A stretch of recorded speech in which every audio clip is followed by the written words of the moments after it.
Breaking news. YSRCP spokesperson Posani మురళీకృష్ణకి heart stroke వచ్చిందా? ఆయన ప్రస్తుతం రాజంపేట సబ్ జైల్లో ఉన్నారు. ఆయనకి సడన్గా హార్ట్ స్ట్రోక్ వచ్చింది. హాస్పిటల్కి వెంటనే తరలించారంటూ కూడా ఒక వార్త వెలుగులోకి రావడం జరిగింది. ఇందులో ఎంతవరకు నిజం ఉంది? ఇదేమైనా పుకారా, లేకపోతే వైసీపీకి సంబంధించిన వాళ్ళు ఒక డ్రామా ప్లే చేస్తున్నారా? ఇందులో వాస్తవాలు ఏమున్నాయి అసలు? ఈ పూర్తి విషయాలన్నీ కూడా మనం తెలుసుకునే ప్రయత్నం చేద్దాం. అయితే పోషాని మురళీకృష్ణ గారు గత 3 రోజుల క్రితం ఇక్కడ ఆయన ఉండే నివాసంలో పోలీసులు వచ్చి అరెస్ట్ చేసి తీసుకెళ్లారు పలు సెక్షన్స్ కింద. సో ఆ సెక్షన్స్ ఏంటి, ఎందుకు అరెస్ట్ చేశారో మీ అందరికీ బాగా తెలుసు.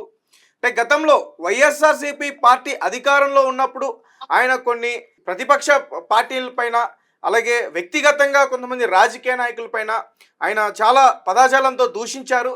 అందుకని చెప్పి అతన్ని అరెస్ట్ చేశారని చెప్తున్నారు. అయితే అతని మీద అవే కాకుండా ఇంకా వేరే కేసులు కూడా ఉన్నాయి. దాదాపు 16 కేసుల వరకు కూడా ఉన్నాయంటూ కూడా చెప్తున్నారు. అయితే ప్రస్తుతం మరి ఆయన ఆరోగ్య పరిస్థితి ఏంటి? నిన్న రాజంపేట సబ్ జైల్లో ఆయనకి నిజంగానే గుండె నొప్పి వచ్చిందా? ఆయనకి ఆరోగ్యం బాగాలేదా? ఇందులో వాస్తవం ఎంత ఉంది? సరే, ప్రస్తుతం మనతో పాటు ఈ విషయాలన్నీ కూడా మాట్లాడడానికి మా ప్రతినిధి ప్రియాంక లైన్లో ఉన్నారు. ఒకసారి మాట్లాడే ప్రయత్నం చేద్దాం.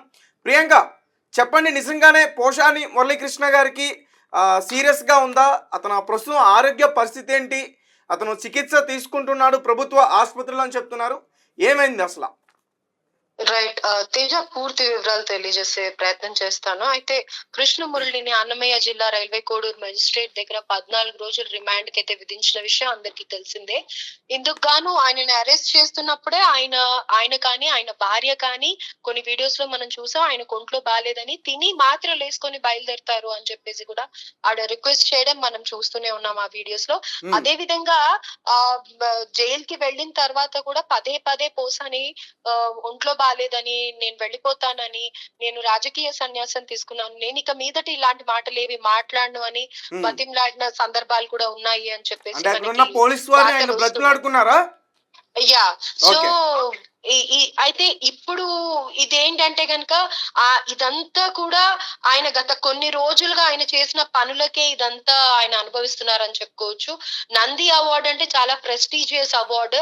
ఆ నందిని కూడా ఆయన తిరస్కరిస్తూ అనకూడని మాటలు అనటం కానీ, లేకపోతే ఇటు పవన్ కళ్యాణ్ ఫ్యామిలీనే కానీ, లేకపోతే వైఎస్ఆర్సీపీలో జగన్ గారి చెల్లెల్ని కానీ, వాళ్ళ అమ్మగారిని కూడా ఇష్టం వచ్చినట్టు మాట్లాడడం, వావి వరుసలు లేకుండా ఎట్లాంటి పదజాలం అంటే అట్లాంటి పదజాలం ఉపయోగించి ఆయన మాట్లాడడం. దాని తర్వాత కొన్ని రోజులకి రియలైజ్ అయ్యారా, మరి నిజంగానే ఆయన రాజకీయ సన్యాసం తీసుకున్నారా అనేది చెప్పలేం, కానీ భయపడ్డారు అని అనేసి అయితే అంటున్నారు. ఇప్పుడు అదే విధంగా హాస్పిటల్ కి తీసుకెళ్ళండి, నాకు ఒంట్లో బాగాలేదు, నేను వెళ్ళిపోతాను, నాకు మీరు రిలీజ్ చేసేయండి, నేను ఏ తప్పు చేయలేదు అని చెప్పేసి ఆయన బతిమలాడుతున్నారు.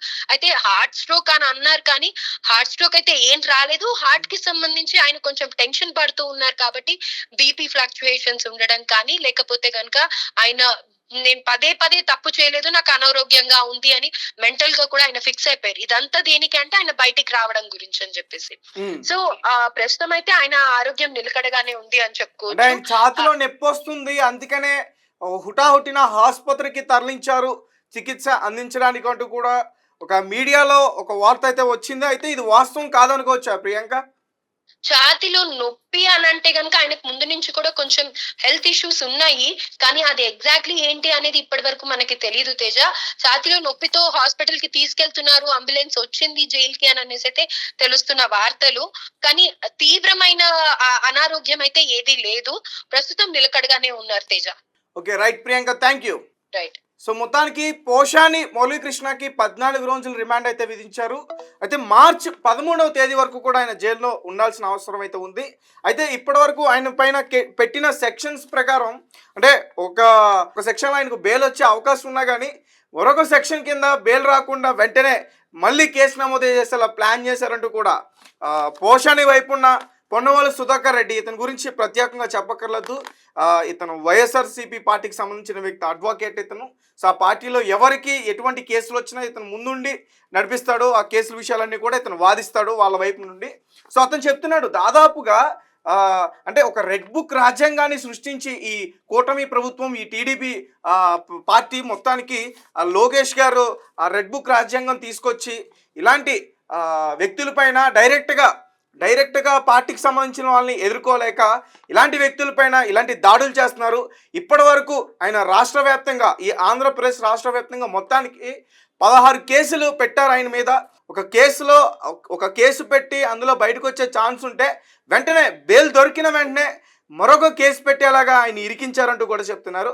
అయితే తప్పేం లేదు, ఎందుకంటే గతంలో ఆయన వైఎస్ఆర్సీపీ పార్టీలో ఉన్నప్పుడు ఆయన నిజంగా చాలా అనుచిత వ్యాఖ్యలు చేశారు. ముఖ్యంగా వ్యక్తిగత విషయాలు కూడా, ముఖ్యంగా మెగా ఫ్యామిలీ కానీ, అలాగే పవన్ కళ్యాణ్ గారి గురించి కానీ, చంద్రబాబు నాయుడు గారి గురించి కానీ, లోకేష్ గారి గురించి కానీ, అంటే పార్టీ పరంగా మాట్లాడవచ్చు, అది తప్పు కాదు. ప్రజల వైపు నుంచి మీరు ఏదైనా ప్రశ్నించే ప్రయత్నం కూడా చేయొచ్చు, అది తప్పు కాదు. కాకపోతే వాళ్ళ వ్యక్తిగత జీవితాల గురించి ఆయన కొన్ని అనుచిత వ్యాఖ్యలు అయితే ఖచ్చితంగా చేశారని చెప్పుకోవచ్చు. మీరు ఎక్కడైనా ఆ వీడియోస్ అన్నీ కూడా చూడొచ్చు, చాలా బాగా వైరల్ అయినాయి. సో అందుకనే అతని పైన పలు సెక్షన్ల కింద కేసు నమోదు చేసి దాదాపు ఇప్పటివరకు, అంటే ఆయన పొన్నవోలు సుధాకర్ రెడ్డి గారు 16, 14 అని చెప్తున్నారు. అన్ని సెక్షన్స్ అయితే కాదు, అంటే ఇప్పటివరకు ఆయన పైన పెట్టి ఒక 7 సెక్షన్స్ అవేంటి ఒకసారి నేను చెప్తా. Section 1 BNS act section 196, section 353(2), section 111, section 299, section 341, section 336(3), section 47(1) and 2. So అంటే దాదాపు ఇప్పటివరకు కూడా 7 సెక్షన్ల కింద కేసు నమోదు చేసి అతను అయితే అరెస్ట్ చేయడం జరిగింది. అంటే ఈ సెక్షన్స్ అన్ని చూస్తుంటే నిజంగా ఒక దేశ ద్రోహికి కూడా అన్ని సెక్షన్స్ ఉండవు, అన్ని సెక్షన్స్ ఇతని మీద ఉన్నాయి. ముఖ్యంగా ఫార్జరీకి సంబంధించిన ఒక సెక్షన్ కూడా పెట్టారు. మరి ఇతను ఏం చేశాడు ఏంటి అనేది త్వరలో మనందరికీ బయటికి ఒక రిపోర్ట్ వచ్చే అవకాశం ఉంది. అలాగే రేపు, అంటే ఇప్పుడు ఆయనకి ఛాతిలో నొప్పి అని చెప్పేసి చెప్తున్నారు. సాధారణంగా అంటే కొంచెం గ్యాస్ ఎక్కువ ఉంటే ఇలాంటి ఛాతిలో నొప్పి రావడం, టైంకి భోజనం చేయకపోతే ఛాతిలో నొప్పి రావడం ఎక్కువగా వస్తూ ఉంటే మనందరికీ తెలుసు, చాలామంది డాక్టర్స్ కూడా చెప్తూ ఉంటారు. అయితే ఈ ఛాతి నొప్పిని తీసుకుని వైఎస్ఆర్సీపీ ప్రభుత్వం ఎలా అంటే ఒక డ్రామా ప్లే చేస్తుంది. పోషాని మురళీకృష్ణకి హార్ట్ స్ట్రోక్ వచ్చింది, అతనికి గుండె నొప్పి వచ్చింది అంటూ కూడా ఒక మీడియా కథనాన్ని బయటికి తీసుకొచ్చే ప్రయత్నం చేస్తుంది. అందులో ఎటువంటి వాస్తవం లేదు. ప్రస్తుతం ఆయన ఆరోగ్య పరిస్థితి చాలా బాగానే ఉంది. ఆయనకి ట్రీట్మెంట్ గవర్నమెంట్ హాస్పిటల్లో అందిస్తున్నారు. తర్వాత అతన్ని విచారించిన తర్వాత మళ్ళీ కోర్టుకి తీసుకెళ్ళి అక్కడికి హాజరుపరిచే పరిస్థితి అయితే ఉంటుంది.